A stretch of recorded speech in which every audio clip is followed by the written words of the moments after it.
Naku po mga kababayan, Madam Maharlika, kinasuhan pala ni Saldico. At pinapahunting pa. Naku po. Gusto talagang patahimikin nila si Madama.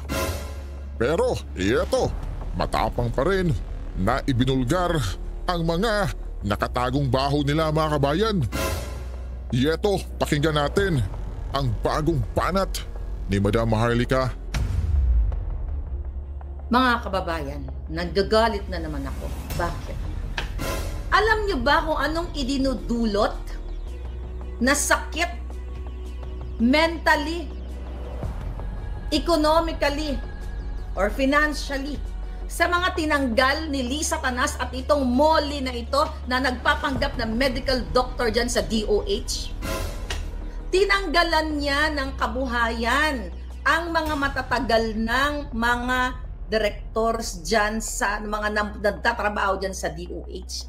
Hindi lang niya tinanggalan ng trabaho ang nanay o tatay man yan. Tinanggalan niya ng future ang mga anak nitong pinuwersa nilang tanggalin, ligwakin dahil sa pagiging bangag ng gobyerno ni Lisa Tanas. Mga kababayan, mga palangga, okay? Alright, sabi niya dito, yun po, tinanggal nila si Yusek Tayag. Napakabuti po nun dito, kawawa naman. Okay, anong sabi niya? Okay. Miss Maharlika, ginagamit po ni Lisa Tanas si Molly para mag-transfer ng pondo sa Love for All ni Lisa Tanas. Private po yan, drama ni Lisa Tanas yan. Bakit siya kumukuha ng pondo sa DOH? Ipaalam niyo po sa taong bayan dahil ayan, dahil kasabwat yan ni Lisa dito sa DOH, sila po may hawak ng procurement. Ang ginagawa po nila kapag may mga project sila sa mga probinsya ahead of time, bit-bit po nila ang kanilang mga kaibigan, mga kakilala, naka-check-in na po silang lahat sa hotel. Galing po ang pondo ng DOH. Kaya shout out dyan sa mga putang inang quad o huwad committee o mga senador, kongresista, dyan sa mga audit, COA. I-audit nyo tong Molly na ito na dentista na nagpapanggap na medical doctor dyan sa DOH. Hindi pa nakontento sa kanyang title bilang dentista, nag-ambisyon pa. Gusto mo pala mag-medical doctor nga na yupa ka, ba't di ka nag-aral? Magkaiba ang dentista sa medical doctor. Bugo! Pareho ka ng amo mong addictus, benedictus, kidnapper, snatcher, lahat na lang. Smuggler, mga kababayan, I don't know. You people sa DOH, alam nyo to, matagal na. May mga expose ako dati, I think last year pa, na pinag-fabricate ang crime. Huwag po kayong matakot. Lumabas kayo. Ang isang butod-putot, kidnapper na katulad ni Lisa, kinakasangkapan niyang dentistang yan para sigaw-sigawan kayo dyan. Nag-aral po kayo. Ano naman ang pinababaos to ang moral, ang turing sa inyo para kayong mga pusali. Na kung ang totoo, ito ang mga pusaling nagdanakaw sa pera ng bayan. Ang tagal nyo pong nagtrabaho dyan. Gumawa kayo ng paraan, magsalita kayo, magreklamo kayo, ano mga legal pathways, di ba, ang pwede nyong gawin. Or best thing to do is to speak up. Maybe mag-part kayo dun sa EDSA Friday group ng ating mga palangga. Nila J.M. Morales, nila Maui at lahat ng mga palangga dyan. Kailangan nyo na magsalita. My God, po taragis na mapapaos ng mga boses natin dito. Ano pa sabi? Okay. Kaya po yung mga tao dito sa DOH, sobra pong baba ng moral. Okay? Dahil pinagtatatanggal po kahit seso. At ang yabang po ni Molly, kahit sino pwede niyang tanggalin. Grabe, ano? Grabe tong hayop na to. Okay. Kaya po, ang procurement ay hinawakan niya na din. Kasi yun nga po ang utos ni Lisa na mag-transfer o mag-download ng funds sa kanyang Love for All para magpapabango sa taong bayan. Sabi nga dito, hindi po kasama yung Love for All na yan sa budget ng DOH. Bakit sila kumukuha ng pondo gamit yung MOLI na yan? Mga kapapalangga. Yan natin. Ay, nako, mga kababayan. Ito pa. Alright. Okay. Sabi niya, ito pa sabi niya, hindi po totoo yung pinapalabas nila na kesyo donation from private citizens or mga negosyante. Wala naman po halos gusto mag-donate dyan sa kanyang Love for All. Kinukuha po sa budget ng DOH. Okay? Twice a month po sila o more than that, nagpupunta sila kung saan-saan. Itong si Molly at ang dami-dami po niyang tao. Ma'am, hindi po sila volunteer. Mga tao po sila ni Molly at ni Lisa. Grabe po ang pinagagawa dito dahil nakikita ng mga directors yung kanilang kawalang hiyaan. Kaya kapag mayroon pong nagreklamo o nag-all out sa kanila, nagsisisigaw po dito sa DOH at hindi daw po siya matatanggal o matitibag dahil si Lisa Tanas ang nag-appoint sa kanya. Grabe po, kawawa na yung aming mga sitwasyon dito.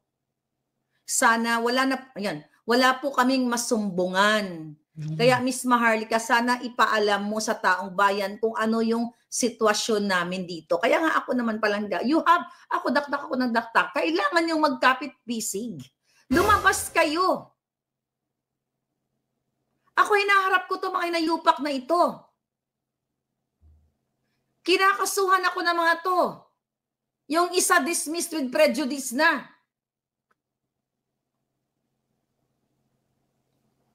Three more. At ito, alam nyo ba, na kinasuhan din ako ni Elizalde ko. Available yan publicly. Lahat ng information dito sa Amerika. Elizalde ko, Mel Robles lang ka. Yung dalawang designer. Yung isa, dismissed with prejudice na. Tapos na ang yung una, 3 na lang. Nilalabanan ko to mga putang inang ito. Dito, hinahabol nila ako sa Amerika. Nagpapadala pa ng mga assassin niya mga yan. Kasi gusto nila akong patahimikin. Ito yung reason. Kasi nagsusumbong kayo sa akin. Mga kababayan, nilalabanan ko yung mga hayop na ito. Kaya ako galit. Hinaharap ko ang mga demonyo. Pero kayo, sir, ma'am, 4 cases, maliban pa dyan sa fabricated cases na ginawa ni Lisa Tanas, ni Marcos Jr. dyan sa Pilipinas. Tinatakot ako, magtago ka na sa Mexico, mauubos ang pera mo, magbabayad ka ng $2 million. 1 down. 3 more, or maybe 4 more, 5 more, 6 more, 7 more.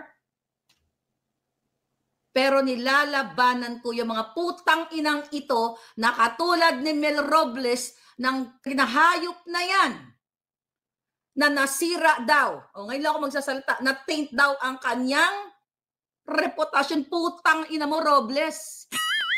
I-google lang ang pangalan mo, may warrant of arrest ka, na-charge ka, nagnakaw ka sa LRTA, putang ina ka. Dadamay mo pa yung anak mo na sinabi na ganito may ginawa ako sa anak mo. Ulul! Kasi tinranscribe ko yung mga komento nila gawa-gawa. At yung mga pinagagawa nyo, ang bobo pa ng mga nag-transcribe.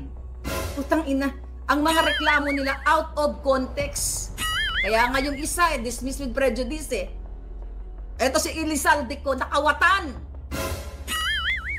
Putang ina ninyo, public official kayo. Ako, si Sas, di ba? Like ako, si Sas wala pa yatang kaso, di nila mahanting. I don't know. Ito po yung kapalit ng bunganga ko. Ibig sabihin, effective.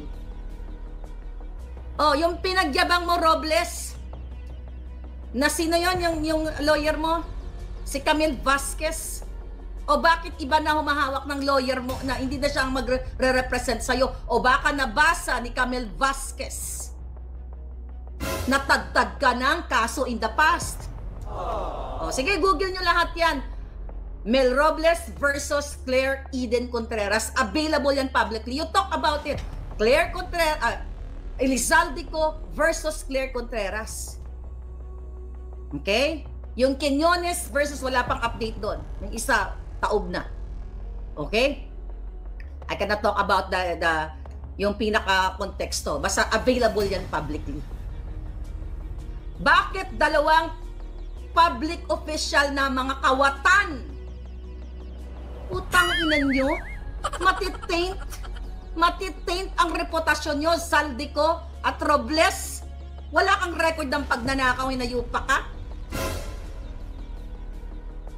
Nung namatay ang kapatid mo na si Jojo Robles, namalimos ka sa taong may nagdag mo to sa kaso mong hayop ka.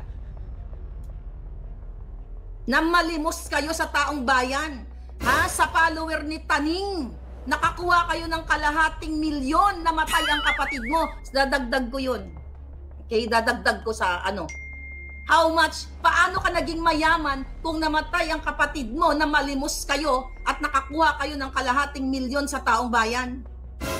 Paano ka makapag-donate ng 20 million kay Bangag nung campaign? Kalahating milyon, nanghingi kayo, nagmakaawa kayo sa follower ni Taning para mabigyan kayo, mga hinayupa kayo.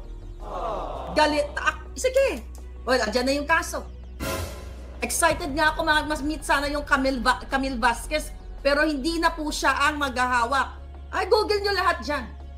Ngayon, I'm not supposed to, well, hindi pa naman nagsisimula yung kaso niya.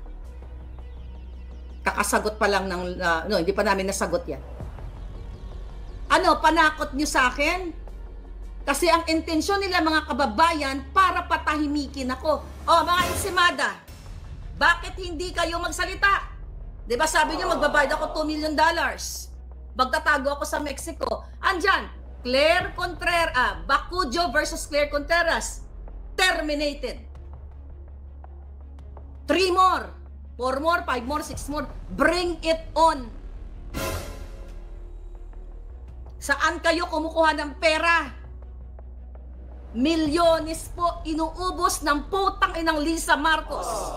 Gumagamit ng mga alipores niya to file case sa Pilipinas dito. Saan kukuha ng pera ito, mga hinayupak na ito, kung ang sweldo ng mga yan? Kung patitignan mo, malaki pa ang sweldo ng mga nasa Amerika. Saan kukuha? And we're talking multi-million pesos. Do you know? Pag nag-hire ka ng lawyer dito sa Amerika, retainers fee pinakamababa, $15,000 US. And how much per hour? 500, mababa na yung 500.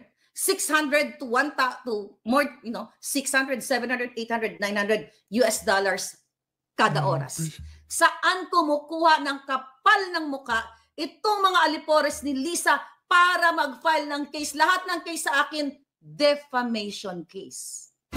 Masakit ba ang katotohanan na kayong mga putang ina kayo magnanakaw sa kaban ng bayan? Masakit ba, Lisa Tanas, na ang Marcos ay kawatan? Sinabi pa nga ni Tulfo, si Rapi Tulfo, na ikaw, Robles, you are dangerous. Andiyan yan. Lahat. Dangerous species ka. Dadamay mo pa yung anak mo. Putang ina, laro nyo yan eh. Yung unang kaso, didamay din yung pamangkin. O sino pa mga anak idadamay nyo? Si Taberna, dinamay din yung anak. Wala naman ako sinabi. Mga ulul. Hindi ko kayo uurungan lahat. Kahit sa korte ng Mars. Pag meron ng papunta ng Mars, doon tayo, mga hayop kayo. Ninagastos nyo ang pera ng bayan. Nakakahiya kayo. You have to taint ang mga pangalan mo. Ikaw, Elizaldico, nasaan ang pondo? Pakaso-kaso ka pa. Ba't hindi ka nag-press con? Actually, inaantay ko mag-press con yung putang inang yan. Ba't hindi ka nag-press con? Agosto pa yata yung kaso niya, ay yung pinail niya, August pa. Hindi ko pa nasasagot yan. Okay? Oh, lahat ng mga binato ko sa inyo, nasa article, mga julul. Oh, pinupunterian nyo yung YouTube channel ko. Gusto nilang pabagsakin mga palangga gamit itong mga kaputahang kaso na ito. I know, ikaw, kayo dyan. Yung alaga ni Lisa na niyayakap na ni Aida. Sana nga yakapin ka na ikaw, alaga ni Lisa na niyayakap ni Aida, sana dalhin ka na sa impyerno. Araw-araw, according to my puting ass, nakikinig kayo sa akin. Imagine nyo, kaya nyong tiisin yung bunganga ko. Pag minumura ko kayo, mga buwaka ng ina nyo, para lang isulat ninyo mga sinasabi ko. Wala kayong magawa, mga inayupa kayo, mga salot kayo lahat sa bayan. Inuubos mo, Lisa, ang pera ng bayan para sa mga fabricated crime, not only sa akin, kundi dyan sa Pilipinas. Sino-sino mga vlogger ang kinasuhan dyan sa Pilipinas? Kasi ang purpose ng mga hayop na to, lahat ng press conference sila, 3 yung nagpa-press con eh. Oh, default. Madi-default to. Ang ibig sabihin nun, mga kababayan, pag na-default yung kaso, hindi ka sumagot kasi wala kang pera. Diba? Wala kang pabayad sa abogado. Kaluoy ka man. Kaluoy lang si Maharlika. Mag-ano na yan, mag-bankruptcy na yan. Putang ina. Kahit naman hindi ako mag-file ng bankruptcy, bankrupt ako eh. Putragis na mga hayop na to. Pero hindi ako nagnanakaw sa inyo, mga kababayan. Mga insimada, mag-ulat na kayo. Wala kayo nakuha $2 million sa akin. Ni piso. Google nyo po yon, mga vlogger. I'm telling you, publicly available yung mga sinasabi ko. Mga kababayan. Then now, galit ako eh. Nakakaawa kayo dyan, DOH. I don't know you guys. But I don't know why I'm fighting for you. Kung tutusin, actually kahapon, kausap ko sila Paul, sila Lai, thank you. Sabi nila sa akin, parang wala sa aura mo na kinakasuhan ka ng mga demonyo nga. Sabi ko, kahit na ano pang gigipit nila, they're trying to, shut me off o gurgur me, magpadala ng assassin. Hindi magwawagi ang mga putang inang yan. Palangga, do or die na tayo. Kung sa inyo, maranasan ninyo, 4 na kaso, galing lahat sa Pilipinas. Ang isa, dismissed with prejudice, 3 pa. Na ito sponsored lahat ng gobyerno. Anong ibig sabihin yan? Ang bunganga ni Maharlika ay effective. Kung hindi can brush it off. Dahil ang pinag-uusapan natin sa vlog dito is corruption, pagnanakaw. This is public interest. Sinong public? Filipino. Wherever you are. Hindi ako gumawa ng chismis na si Robles ay mayroong warrant of arrest. Pinresent natin yan, yung mga warrant of arrest na sa abogado, yung mga article na archive ko na wag nyo nang ipabura. Lahat kayo, kasi merong article doon sa isang case na wala na, pinabubura. Gawain yan ng mga politiko, pinabubura nila yung mga article na record ng pagnanakaw nila, para hindi na makita, hindi magamit sa korte. Tandaan nyo, I will advise you people. I learned so much dito sa journey natin ito. May article akong hinanap para i-attach yung link para sa isa sa mga exhibit evidence, wala na. Buti na lang na archive ko. Kaya kayo, kung may mga kaso-kaso kayo, mga politiko, yung mga hayop na yan, ngayon pa lang i-archive nyo lahat yan. Pag binura nila, pag pinabura nila sa mga mainstream media, at least may kopya kayo. I'm telling you. Now you, DOH. Our topic is DOH. Kaya ikaw hayop kang Lisa ka, yung crocodile tears mo, putang ina, paiyak-iyak ka pa. Okay, capture, camera. Julul ka, kidnapper ka, Lisa. Duwag kayo. Ako lang ang kalaban nyo.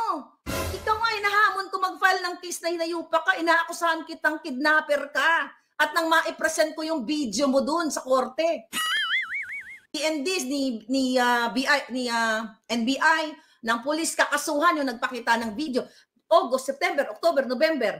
4 months. Diba? July, di ba? August, September, October, November. 4 na buwan na, Lisa Bangag. I'm waiting for the 5th case.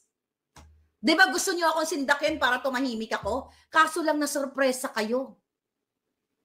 Yung dila ko hindi tumiklop. Kayo ang tumitiklop. Mga hayop kayo. Yes, mga kababayan.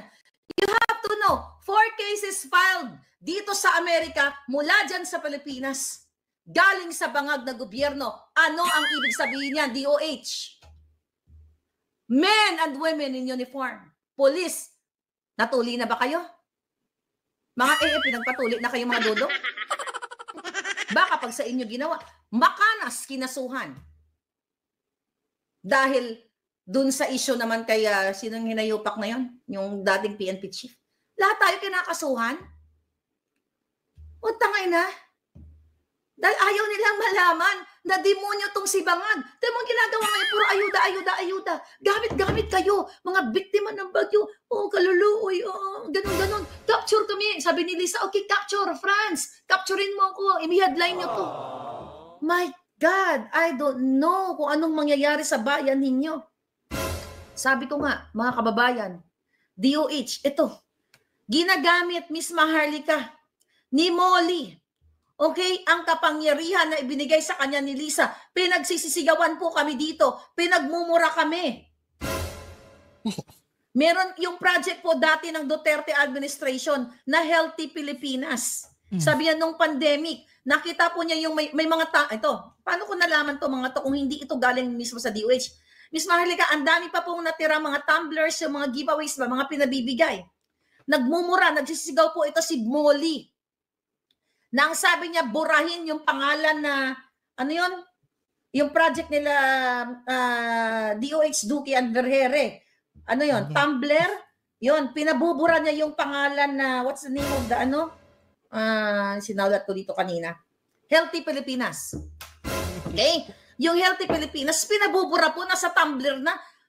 Parang ganito. I got this from Monaco. Remember this? Okay? Kunyari, ayan, Healthy Pilipinas yan. Pinabubura, nasa Tumblr. Anong kaputahan yan? Naka-imprinta na. Buburahin pa ni, papabura pa ni Lisa at ni Molly. Dahil ayaw nila makita yung dating programa ng dating administrasyon. Oh, Healthy Pilipinas nakalagay. Ano ba yan? Duterte ba yan? Hindi naman nakalagay Healthy Duterte. O Healthy Duque o Healthy Vergere. Ang nakalagay Healthy Pilipinas, paano pa ma-identify ng taong bayan yan kung yan ay dating programa ng Duterte? Pero pinagsisigawan po yung mga tao. Miss Marla, sinisigawan kami dito. Pinabubura po yung nakakagalit. Pinabubura yung pangalan na Healthy Pilipinas. Kulay dilaw ba yung Tumblr? May mga taga-DOS ba yan? Ang sabi daw niya, doon, sabi niya, Miss Maharlika, ang sigaw ni Molly, ayokong makita yung Tumblr na yan ng dating programa ng mga Duterte. Murahin nyo yan.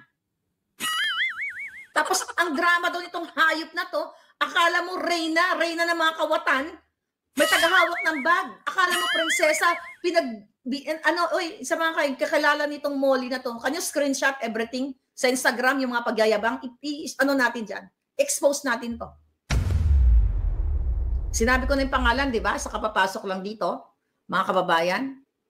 Ang pangalan niya ay Lisa, ano yung buong pangalan ng aswang na yon? Okay. Ayan. Perez Chong. C-H-I-O. Okay. Yeah. Lisa Perez Chong. Or AKA Molly. Mga kababayan. Ano pa sabi dito sa atin ng ating mga palangga? Okay. Ay, nako, mababa ang dugo ko pero high blood ako ngayon mga palangga sa mga hinayupak na. Ma'am, sinisigawan kami dito, minumura kami, pinapahiya kami. Yun. Pinapatanggal po ang imprenta ng Healthy Pilipinas dahil yan po ay proyekto daw ni Duterte. Yun ay mga remaining na mga supplies na pwede nang ibigay, i-give away sa mga tao. Imagine mo yung hirap ng mga trabahador sa DOS. Ipabura mo pa yan. Yung mukha kaya niya, burahin nyo. Oo, mga kababayan, murahin nyo na itong mga bangag na ito. Tagal nyo eh. Embot sa inyo. Sabi niya, Oh, yun na. Ayaw ko makita yung mga ano na yan, yung mga proyekto ng dating ng mga Duterte. Okay, ito pa sabi niya. Okay? At ma'am, ang gusto po niya pag may mga programa, gusto po niya nakatabi lagi si Ted Herbosa na parang feeling niya siya ang DOH secretary. Pero pinagyayabang po niya dito na anytime pwede nang ligwakin si Ted Herbosa at siya daw po ang ipapalit. Dahil hindi daw po siya matitibag dahil siya ay malakas kay Lisa Tanas. Grabe. Nakakagalit na to mga kababayan. At ma'am, yun nga, considering hindi po siya doktor, dentista po siya. Hindi po siya pumipirma ng hindi nakalagay ang doktor or DR. Okay? Yeah, gusto po niyang doktor before her name.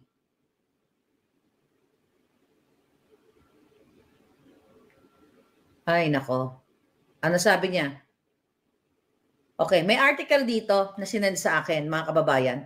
I think ito mga tao, ayan o, sabi sa akin, ito, palangga, meron pong article na lumabas, pero anonymous po yung nagsulat. Ito, tignan natin Ito exactly, November 10. Mukhang takot yung, mukhang nagkukubli. Ayan mga kababayan, sinend sa atin yan. Okay, yung article na yan. Ang sabi dito, oral health queen. Oral health, kasi dentista nga siya. Naghahasik ng lagim. Basahin natin. September 12 pa pala tong article na ito. Okay? Ang sabi dito, talbog ang astahan ni Iris Benavides de Vera ng pamosong teleserye. Teleserye siguro to. Hindi ko alam to. Lavender Fields. Sa isang donyang opisyal na kinamumuhian ng mga taga-Department of DOH. Ito po yung Molly na ito. May entourage ang opisyal na itago natin sa tawag na oral health queen. Ayan, hindi siya doktor. Siya ay si Emmy Lisa aka Molly Chong, CHIONG. May pangalan na. According to our source, tuwing dumarating sa tanggapan at may tagabitbit pa ng kanyang mamahaling branded na bag, super tigas raw ng liig ni Molly.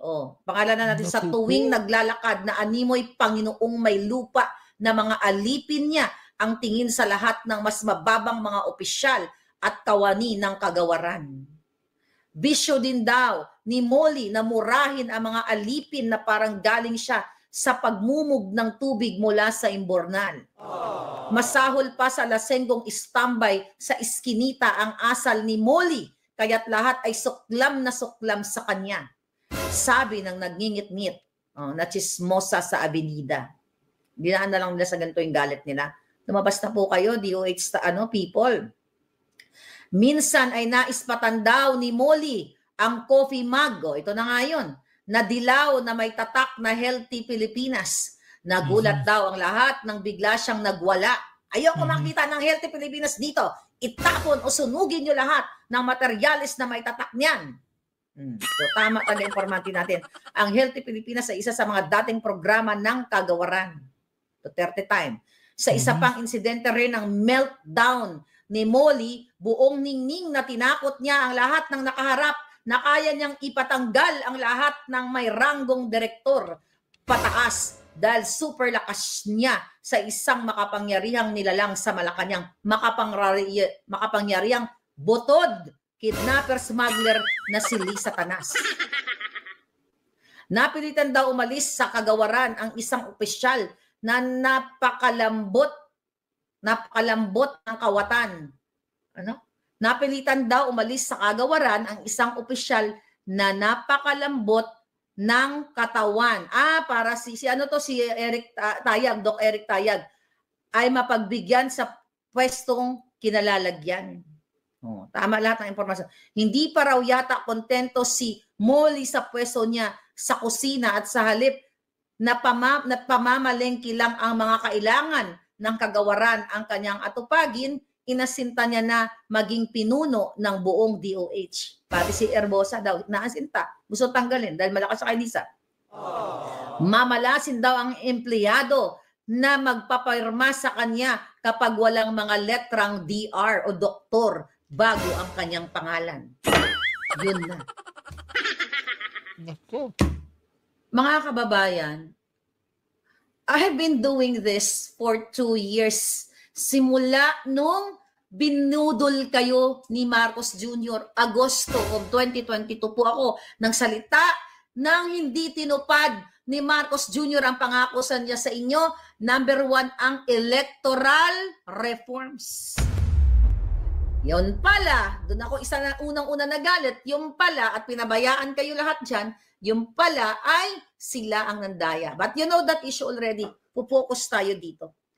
Ikaw, Molly, ayan, alam na ngayon ng taong bayan, ng mga kapitbahay mo, na ikaw ay hawak ninyo ni Lisa Tanas ang kapangyarihan sa DOH. Ikaw, Mr. Erbosa, kung meron pa po kayong natitirang dangal para sa sarili ninyo, huwag niyo po sanang hayaan na babuyin kayo nitong gobyerno ni Bangag.